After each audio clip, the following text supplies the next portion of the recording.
Assalamualaikum warahmatullahi wabarakatuh. Selamat berjumpa lagi di mata kuliah Manajemen Sumber Daya Manusia, sektor publik ini. Nah, di minggu ke-6 ini kita akan membahas mengenai rekrutmen, seleksi, serta penempatan bagi karyawan. Nah, pertama kita memasuki apa itu yang namanya rekrutmen. Nah, rekrutmen itu adalah upaya pencarian sejumlah calon karyawan yang memenuhi syarat dalam jumlah tertentu. Nah, sehingga dari mereka perusahaan dapat menyeleksi orang-orang yang paling tepat untuk mengisi lowongan pekerjaan yang ada. Agar rekrutmen efektif, tidak saja harus mempertimbangkan kebutuhan dari organisasi, namun juga harus memperhatikan kepentingan masyarakat dan individu. Nah, kira-kira seperti inilah proses dari rekrutmen. Nah, yang pertama yaitu diidentifikasi dulu lowongan pekerjaan. Nah, kira-kira lowongan pekerjaan apa nih yang lagi dibutuhkan oleh organisasi? Nah, proses selanjutnya adalah job recruitment.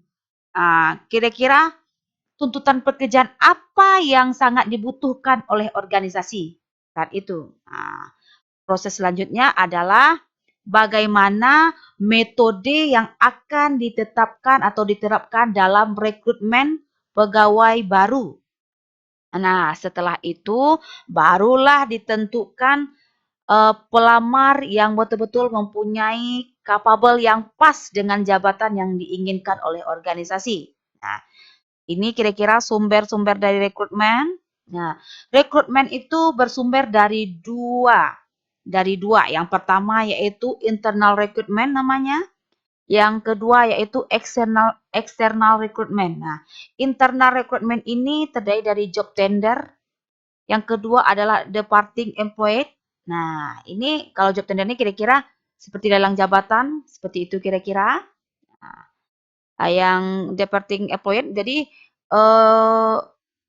proses rekrutmen itu diambil dari karyawan-karyawan yang sudah lama bekerja dalam organisasi tersebut. Nah, sedangkan untuk proses external recruitment, lamaran berdasarkan informasi orang dalam tenaga kerja, bisa dari orang yang ada di dalam organisasi itu memberitahukan kepada saudaranya atau memberitahukan kepada orang-orang di sekitarnya, atau bisa juga lewat iklan.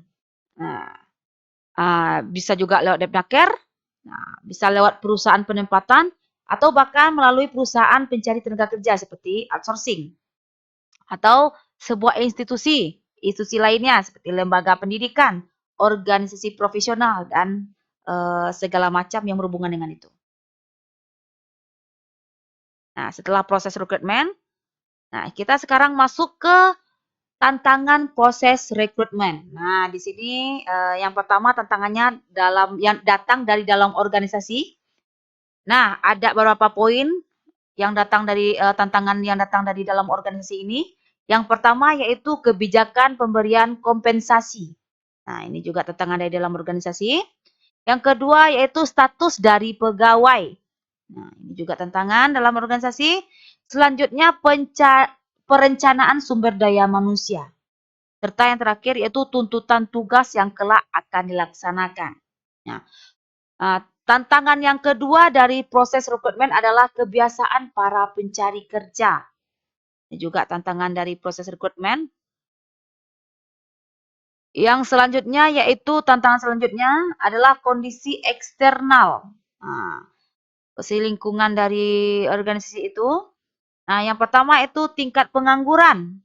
Perlu juga jadi merupakan tantangan dari proses rekrutmen.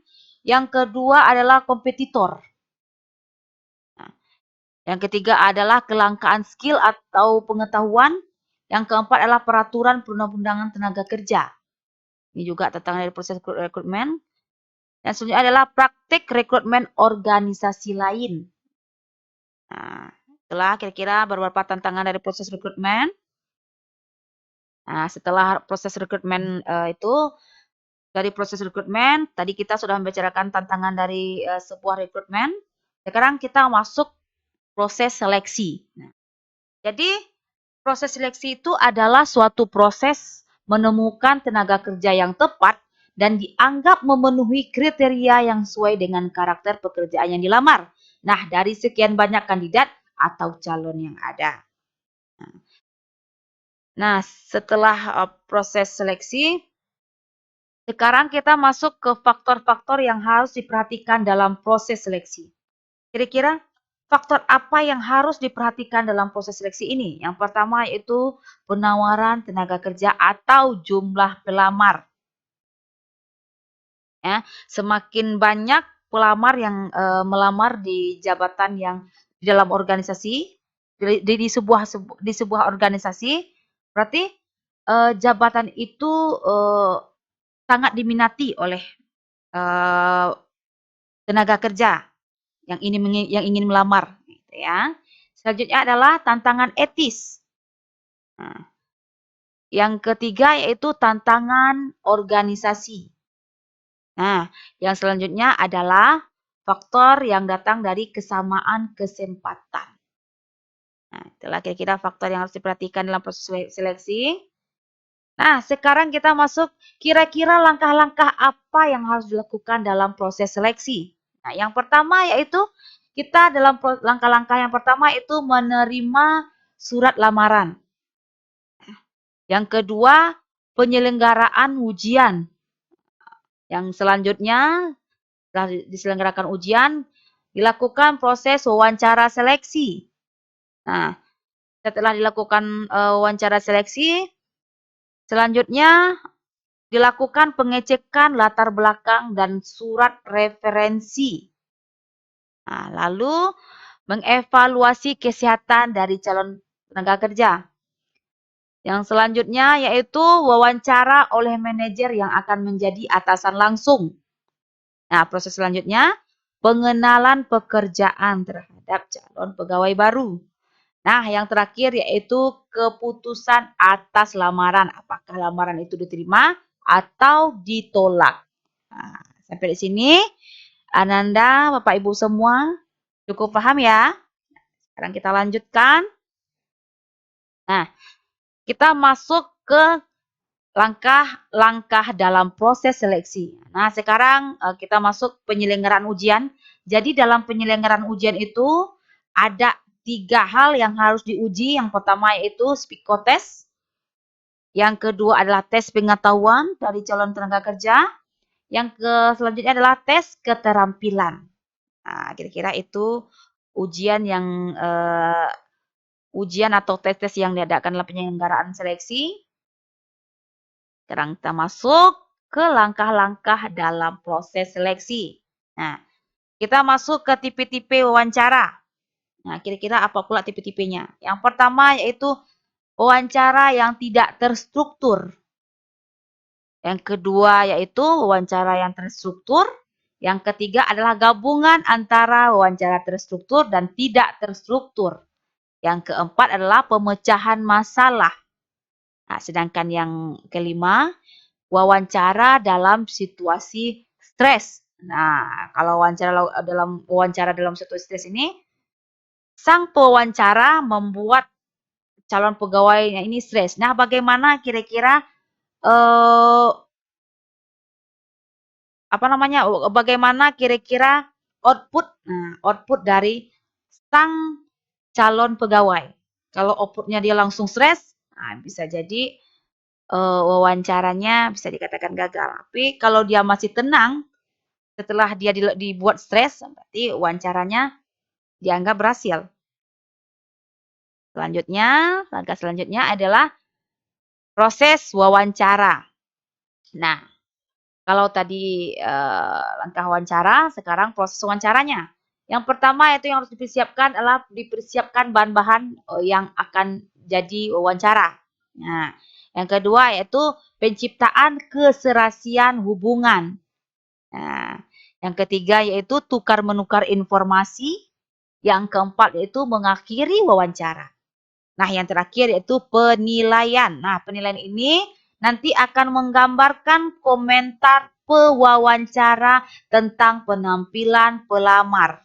Nah, minat yang terungkap, latar belakang, harapan, perkiraan kemampuan, serta pengalaman pelamar, dan terakhir yaitu sikap pelamar. Nah, ini yang akan menjadi penilaian dari sang pewawancara. Kita lanjut. Nah, setelah dilakukan wawancara terhadap pelamar, nah kalau dia dinyatakan lulus, maka proses selanjutnya adalah orientasi. Nah, dalam orientasi ini ada beberapa aspek yang harus diperhatikan. Yang pertama yaitu aspek organisasi. Nah, ini aspek organisasi diperhatikan.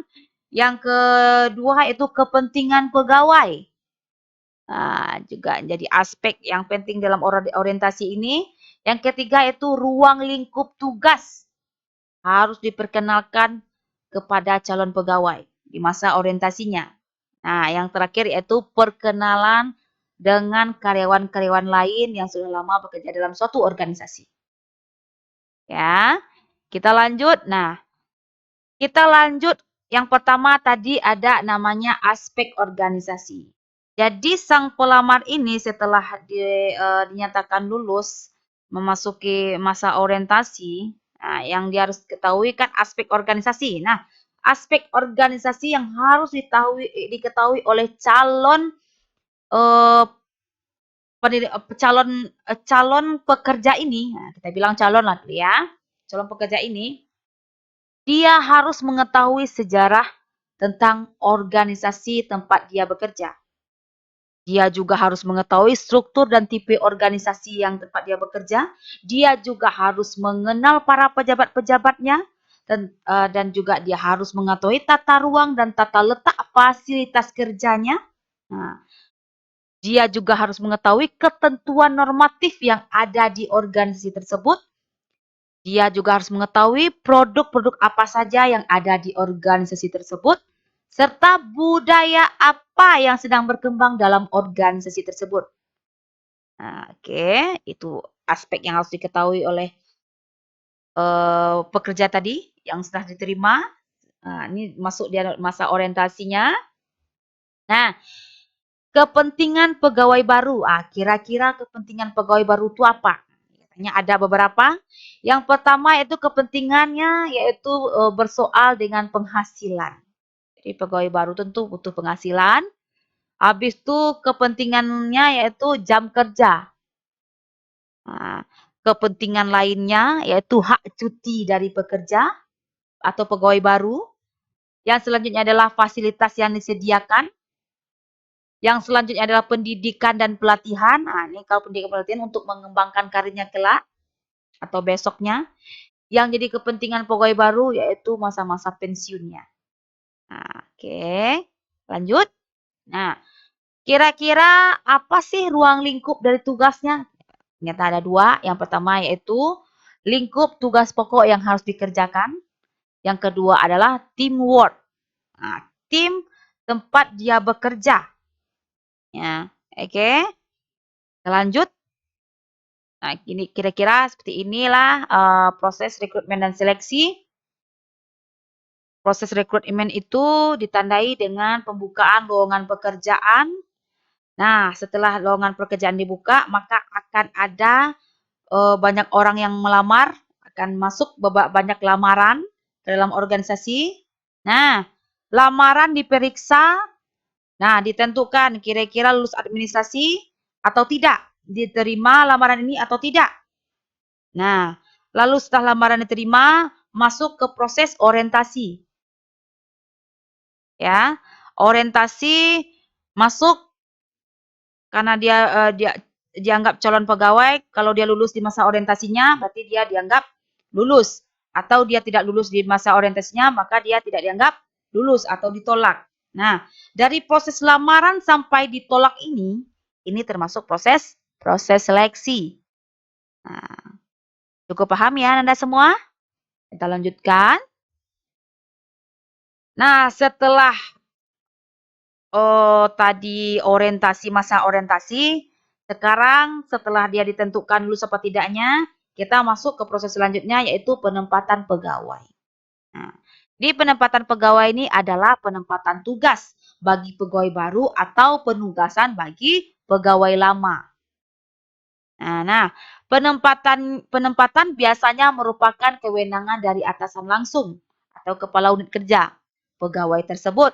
Nah, setelah dikonsultasikan dengan manajemen.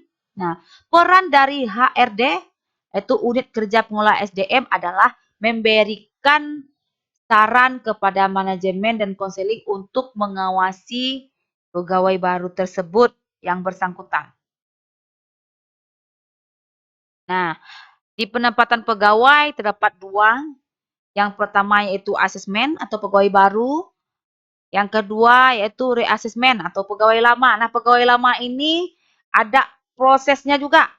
Ya, ada proses juga. Ada proses yang namanya proses promosi jabatan. Ada yang namanya transfer, ada yang namanya demosi. Nah, kalau dibagi pegawai lama.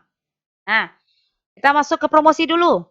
Nah, promosi ini terjadi ketika seorang karyawan dipindahkan dari suatu pekerjaan ke posisi lain yang lebih tinggi dalam gaji. Nah, lebih tinggi dalam gaji ya. Kalau tinggi dalam gaji otomatis mempunyai tanggung jawab yang tinggi juga. Atau tingkatan organisasi. Nah, promosi biasanya didasarkan pada prestasi kerja. Nah, kinerja supervisor dalam pekerjaan saat ini. Atau senioritas masa kerjanya lama. Nah, ini juga orang-orang yang berhak mendapatkan promosi, orang yang punya prestasi, atau dia adalah karyawan senior di sana. Nah, itu proses dari pegawai lama. Nah, ada yang namanya transfer. Nah, transfer ini adalah pemindahan yang terjadi ketika seorang karyawan dipindahkan dari suatu pekerjaan ke posisi lain yang relatif sama dalam gaji, tanggung jawab, atau tingkatan organisasi. Nah, transfer ini bermanfaat bagi pemegang pekerjaan karena pengalaman dapat memberikan seorang keterampilan baru dan perspektif berbeda. Dalam arti kata, setiap orang yang ada di organisasi harus mempunyai beberapa skill, ya, beberapa keterampilan. Jadi dia tidak boleh terpaku pada keterampilan satu saja. Nah, untuk itu organisasi biasanya melakukan proses transfer kepada pegawai-pegawai lamanya. Ya, kita lanjut sekarang masuk ke demosi. Nah, demosi ini nanti akan terjadi ketika seorang karyawan dipindahkan dari suatu pekerjaan ke posisi yang lebih rendah dalam gaji, tanggung jawab, ataupun tingkatan organisasi. Nah, demosi ini jarang membawa hasil yang positif bagi individu. Nah, biasanya dikaitkan dengan disiplin, kinerja pekerja yang buruk, atau perilaku yang tidak pantas. Ini demosi ini bagian dari sanksi yang dilakukan oleh organisasi terhadap karyawannya. Nah, kalau dia sudah dimasukkan kriterianya udah sedang dalam pekerjaannya, maka sanksinya dilakukan demosi. Oke. Nah, kira-kira sampai di sini pembahasan kita mengenai rekrutmen, seleksi, serta orientasi tadi. Nah, saya berharap mahasiswa semua mengetahui, dapat memahami tentang proses rekrutmen, seleksi, dan orientasi serta penempatan yang sudah kita bahas sebelum ini. Nah, di minggu ke-6 ini saya sudahi mata kuliah kita dengan bahasan yang sudah saya jelaskan sedemikian rupa. Nah, silakan Anda pahami dan saya akhiri. Wabillahi taufik wal hidayah. Assalamualaikum warahmatullahi wabarakatuh.